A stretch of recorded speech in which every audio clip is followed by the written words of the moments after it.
50 urte, ikastola sortu zela, gaztez bete ditugu, 100 mahai eta gela.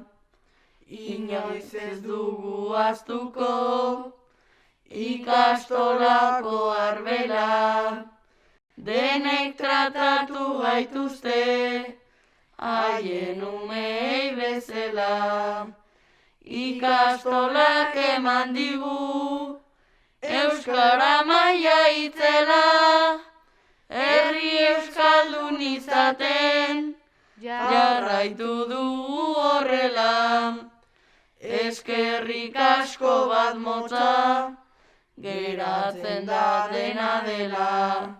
Urte asko dira baina, gehiago izan daitezela. Nik uste ikastolak indako, euskarari indako ekarpen nagusia dela, horren ondorioz, hezkuntza guztia euskaldun duzala. Berez, ikastolak izan espalira, ez dakit D eredura existituko litzateken.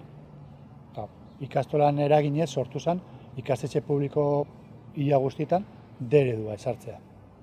Eta orain gaur egun ere, D ereduaren aldeko oraindikan indar gehiago dago, ordua ikastolan eraginez. Garai hartako gurasoak miretsi ditut. Beraiek nahi bat zuten, beraien umeak euskeraz hezitzea, eta hezkuntza euskeraz jasotzea, eta hortarako, nahiz eta Franco garaian bizi eta diktadura baten neon, horri aurre egiteko gai izan zen eta ausardia izan zuten. Ausardia batez ere, beraien seme-alabak apuntatu zituztela, existitzeetan ikastetxe baten. Eta etzekitela ez dare horrek titulazioa lortzeko eta zer eragin izango zuen. Eta horregatik iruditzen zait ikaragarrizko ausardia.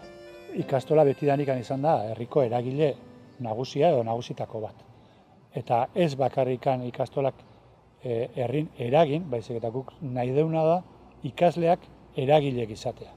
Eta orduan, horregatik ikaragarrizko poza sentitze dugu, herriko erakunde, aisialdi talde, gure ikaslek hor tarten ikusten ditugunen, uste gure burua ere, lortu deula helburutako bat.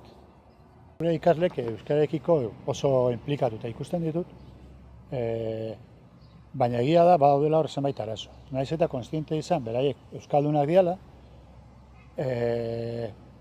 gizarte, herri euskalduna izan da, bada gure ikaslek herri mailan euskara gutxi erabiltzen dute ikastolan erabiltzen dutena baino. Kanpoko eragileok hor kalteako eragiten dute. Eta gero bada beste gauza bat ikaragarrik eskatzen nauena da, euskaldunak izan da euskeraz bizita 100%, internet eta olakotan, ia dena gazteleraz egiten dutela.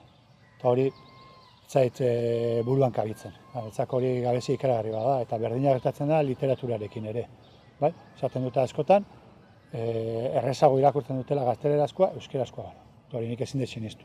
Egia da, gazteleraz aukera gehiago dagoela aukeratzeko, baina errestasuna euskeraz eduki beharko lukete gehiago.